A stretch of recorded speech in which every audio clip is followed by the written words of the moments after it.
84. Takže kto cestuje?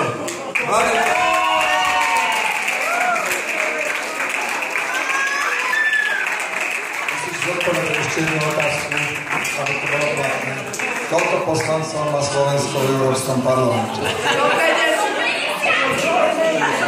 OK, takže nevedia, tak ty cestuješ a za čo to povedala, takže cestuje so mnou.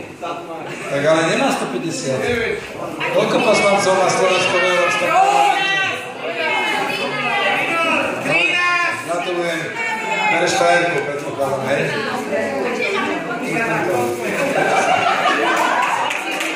Prajem vám všetkým príjemnú zábavu. Pekný večer ešte.